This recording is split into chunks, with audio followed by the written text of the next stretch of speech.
Section 28 is about functions called tests and conditionals. Starting with tests, this input does a test of whether or not 2 plus 2 is equal to 4. Tests are functions that return true or false. Since 2 plus 2 is equal to 4, the test here returns true. This test was entered by typing two equal signs between the 2 plus 2 and the 4. Here's another example. This tests whether 2 times 2 is greater than 5. The test for greater than is entered by typing a greater than character between the 2 times 2 and the 5. Since 2 times 2 is not greater than 5, this test returns false. Conditionals are functions that do different things depending on the outcome of a test. For example, this input uses the if function, which is a conditional where the first argument is a test. The second argument says what to do if the test is true, and the third argument says what to do if the test is false. The test in this example gives true, so the result is x. This shows if used in a pure function where the slot in the pure function is part of the test. The test here uses the less than operator to test whether the argument that gets inserted in place of the slot is less than 4. Using /at to map this pure function over a list of numbers gives a list where numbers less than 4 are replaced by x, and numbers that are not less than 4 are replaced by y. This shows that input with the less than test replaced by less than or equal. This gives a pure function that replaces elements less than or equal to 4 by x and other elements by y. The less than or equal test is entered by typing a less than character followed by the equal sign. In input, less than followed by equal is automatically replaced by the mathematical character for less than or equal. For example, in this input for comparing two numbers, the mathematical character for less than or equal appears as soon as the equal key is typed. Here is that input using equal as the test, entered as before by typing two equal signs. Mapping this pure function over a list of elements replaces an element by x only if the element is equal to 4. Here is that input using not equal as the test, which replaces an element by x only if it is not equal to 4. The not equal test is entered by typing an exclamation point followed by equal, which is automatically replaced in input by the mathematical character for not equal as soon as the equal sign is typed. It is often useful to select elements in a list that satisfy a test. This can be done using a function called select. For example, this uses the select function to select elements in a list that are greater than 3. In this example, the second argument in select is a pure function that returns true when the argument is greater than 3, which gives a list of elements greater than 3. In general, the second argument in select is a function that gets applied to each element in the list. An element is selected only if applying that function to the element returns true. Here's a slightly more complicated example. This selects elements between 2 and 5 using a test that includes two less than or equal tests. This test selects elements if 2 is less than or equal to the element and the element is less than or equal to 5. The Wolfram language includes functions for doing many other kinds of tests. For example, this input uses a function called evenQ that returns true if the argument is an even number. The q in the name of the evenQ function is a conventional way in mathematics of indicating a function that is asking a question. This uses evenQ and select to select the even numbers in a list. Since evenQ is used here with only one argument, the pure function isn't really needed.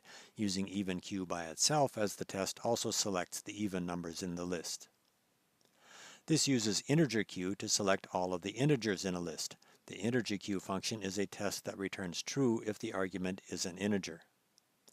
This uses prime q to select the prime numbers in a list. Prime q tests whether a number is a prime number.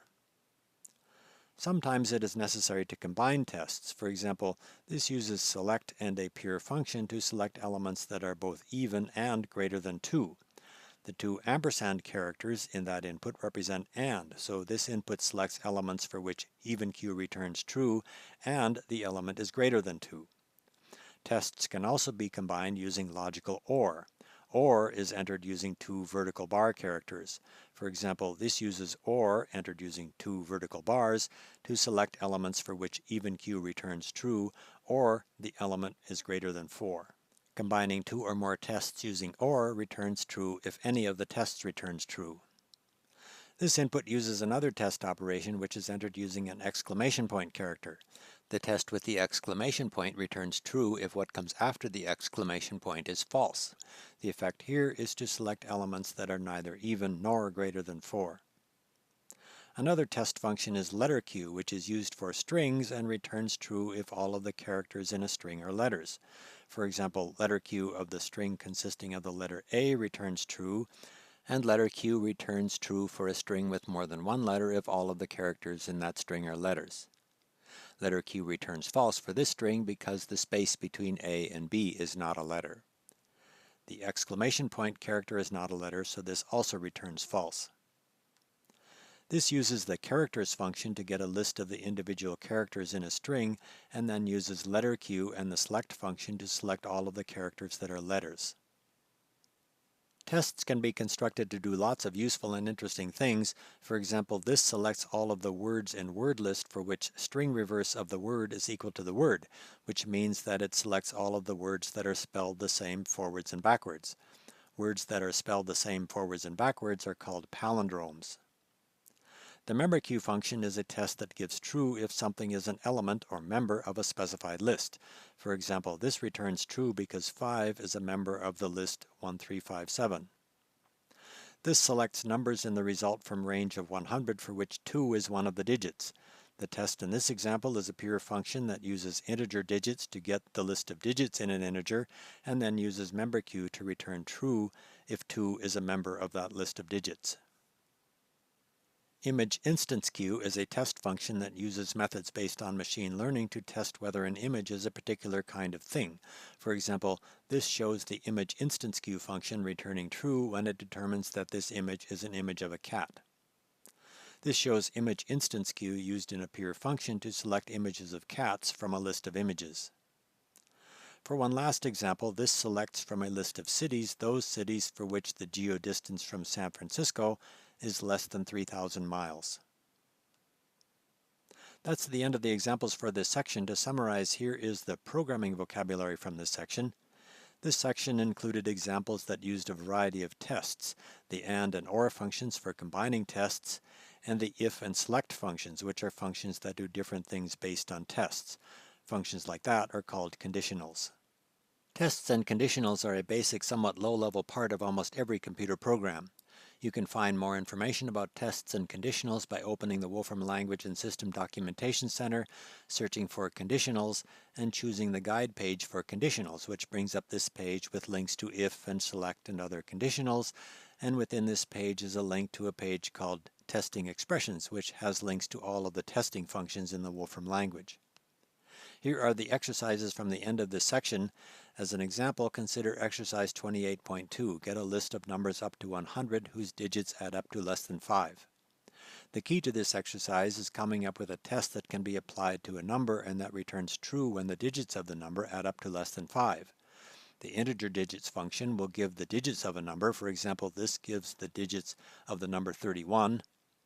The total function can be applied to add up those digits, and here is a test that returns true if that total is less than 5.